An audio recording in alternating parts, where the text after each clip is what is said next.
Hello all, I'm Marin. Welcome to another reading vlog. This is going to be my first in a series of vlogs where I am reading duologies in their entirety.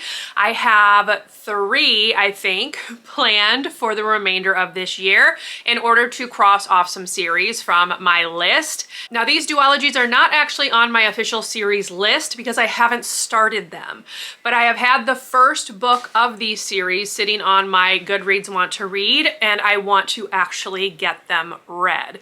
So I think I said I was doing three. I'm doing four of these.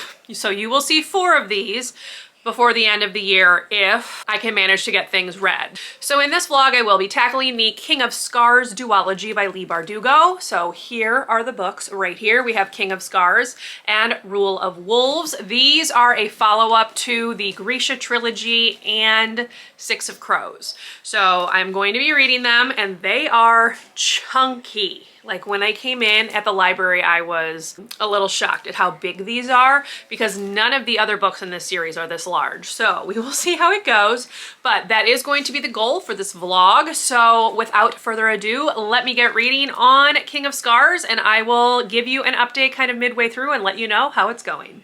Hello all, I have started King of Scars and I am over 100 pages into it now. So I'm in the middle of chapter 9 right now. These chapters are broken up by POVs. Some of them are lengthier than others. So we are following three POVs, I believe. We have Nina, who we met in Six of Crows. Then we have Zoya, who we met in the Grisha trilogy. And then we have Nikolai, who obviously we also met in the Grisha trilogy. So these books need to be read after you read the Six of Crows duology because there are references to that book.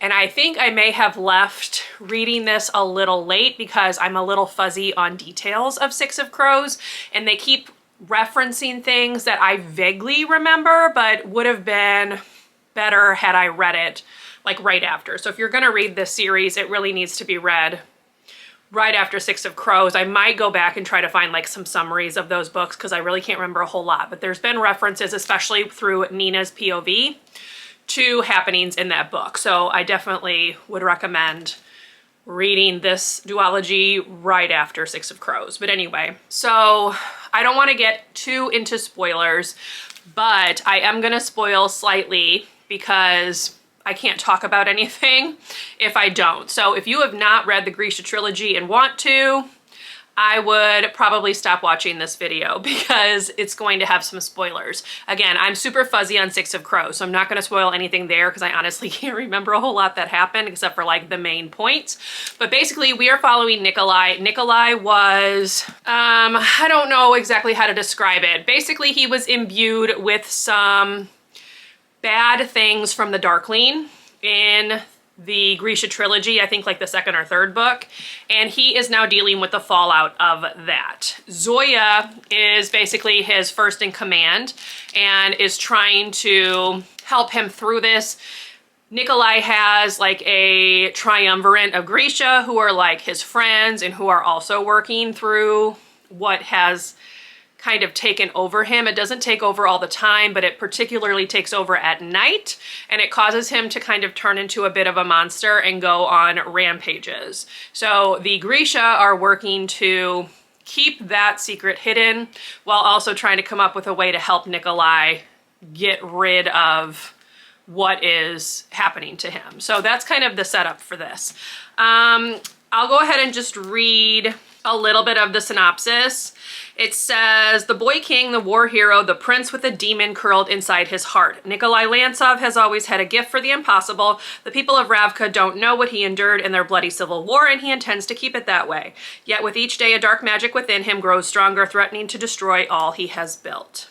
And then I'm going to stop right there because there are some like spoilers mentioned here. It mentions again those three POVs. So that's what I've started reading. So far I'm enjoying it. I am listening to this on audio. This book is quite long. This one has 511 pages. And once I finish this, I am going to go right into Rule of Wolves for this vlog. This one is even longer. This is, let's see. Yeah, this one's almost 600 pages, 588. So these are very large books, much larger than any of the other ones in this series. So I'm hoping that I enjoy it. I did get the audio for this one off of Audible. I used, actually no, they had it, it was on sale, I think. So I went ahead and picked it up. I do not know if I'm going to do the audio for this one. I probably am because it's so long. I just don't see how I'm going to be able to physically get through this in the remaining days of the week once this one's done. My goal is to have this one finished within the next 2 days. And then I will have like 4 days to get through this one. But again, these are big books. So this one's going well so far. I just wanted to kind of give some initial thoughts because I am over 100 pages in. So the next time I talk to you will maybe be at like the 2/3 of the way through mark. I'm hoping that I can get a good chunk of this listened to at work today. So I will let you know further thoughts once I have them. All right, y'all, I know I said I was gonna come and give an update when I had like 1/3 of the book left, but I have actually finished King of Scars. So I am going to give this one 4 stars. I did quite enjoy it, although these are very ambitious books just based on the size. And I can tell just based on this one that there's going to be a lot going on here. This is not solely about Nikolai, which is what I assumed it was when I went into this book. I've already talked about the fact that we're following multiple POVs, 3 main ones. We get a 4th POV midway through this book, and there's just a lot happening, a lot of like political stuff going on. The 3 main POVs are kind of all dealing with different things. Nikolai and Zoya are together for the most part in this book. Nina is in a completely different country dealing with her own thing. So there's a lot happening here. And as I've already mentioned, I definitely think you will want to read these right after finishing Six of Crows in order for everything to be fresh in your mind, because I have had to look a couple of things up on like the Grisha wiki that exists in order to get some character names and things like that, because I was very fuzzy on a few of the details. So I did enjoy this. I'm giving it 4 stars. It probably could have been edited so that it is not quite so long. It is over 500 pages. And then I've already mentioned that this one is even bigger. So yes, I did enjoy it. So this was an interesting introduction to this duology, but again, it's quite ambitious. There's a lot happening here, and I'm very curious to see how everything is going to play out. So yes, that's kind of my initial thoughts. I liked it. It has a little bit of an interesting ending, which definitely sets up the second book.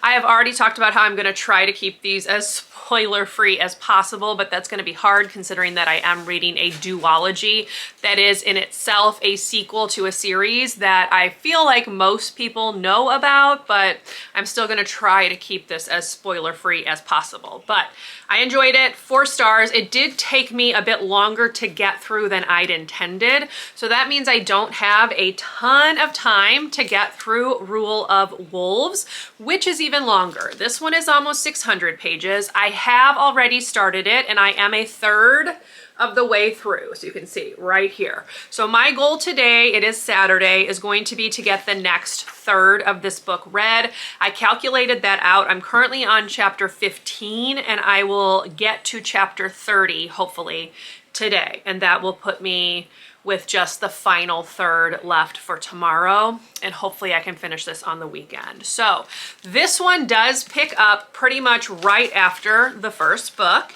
And again, there's a lot happening here. So we actually start off with a POV from the Shu Queen. And her sister played a role in this book. And again, this is like minor spoilers, I guess, but her sister is now engaged to Nikolai. And Queen Makai, who is the sister and the queen of Shu Han, is not happy about it. So we start off with her POV. We get a little bit of her backstory, a little bit of the look into like the succession of the throne in this country.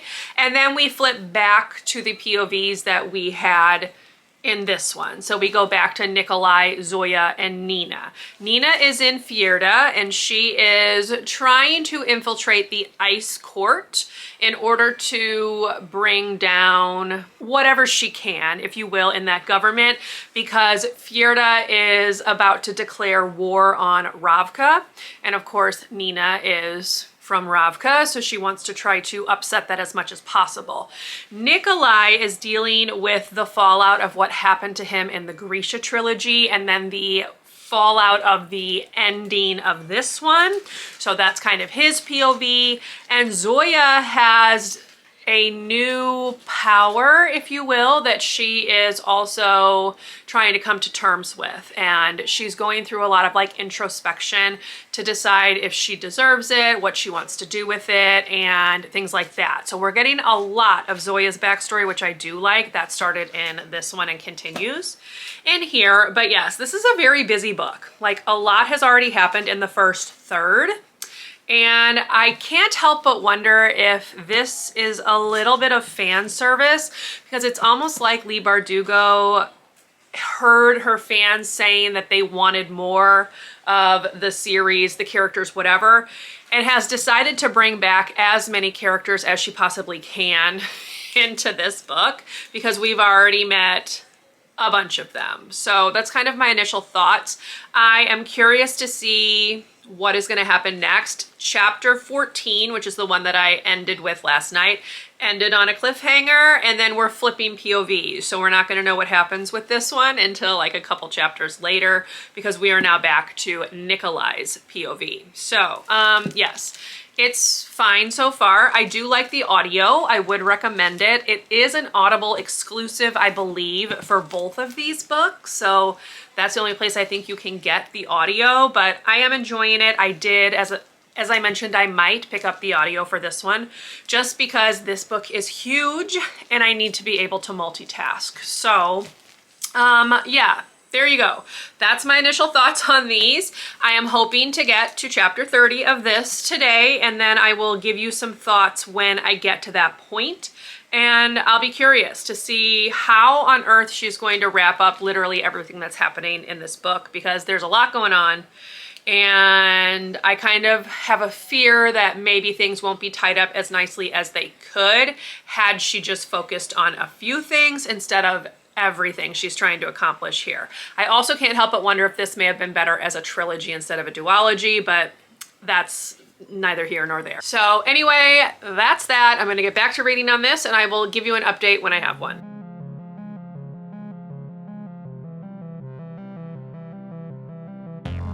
Hello all, I did get another third of Rule of Wolves read yesterday, and I've been listening to a little bit this morning. So I'm currently on page 425, which is chapter 32. So I have this much left, which will get done today.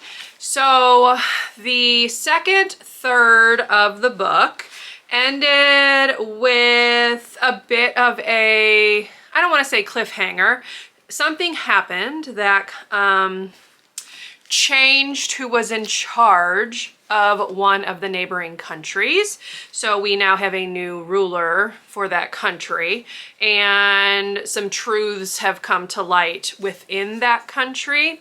And then Nikolai and Zoya are currently on their way to steal titanium to make weapons, because Fjerda has declared war on Ravka, and Ravka does not have enough materials to put them off and fight. So they've gone to Kerch to steal some titanium, and we have been reintroduced to Kaz and some of the members of the Crows. So that's kind of what's happened here.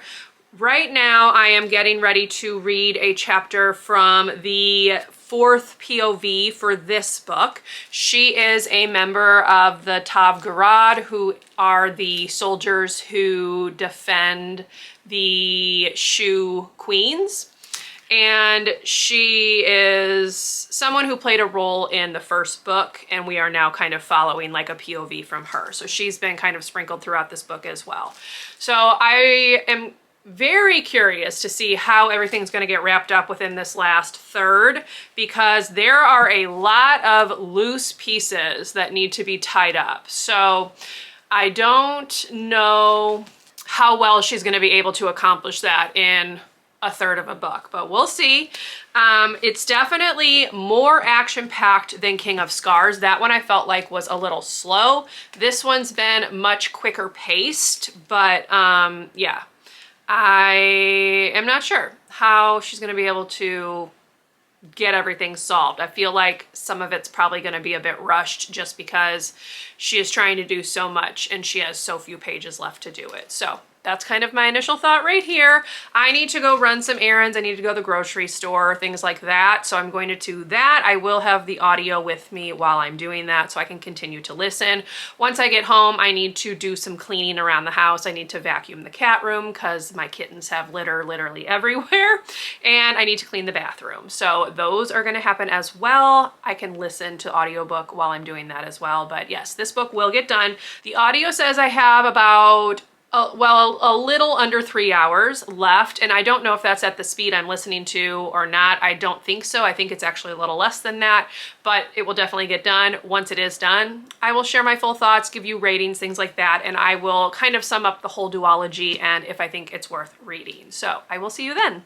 Hello all, I have finished Rule of Wolves. I did finish it last night. I stayed up a little bit later than I would necessarily want to in order to finish so that I could start my new vlog on time.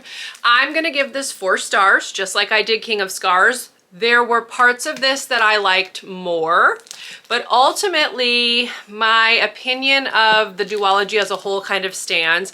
I think she tried to do too much with just 2 books. And there were some things that happened at the end of this one that I didn't personally find very satisfying.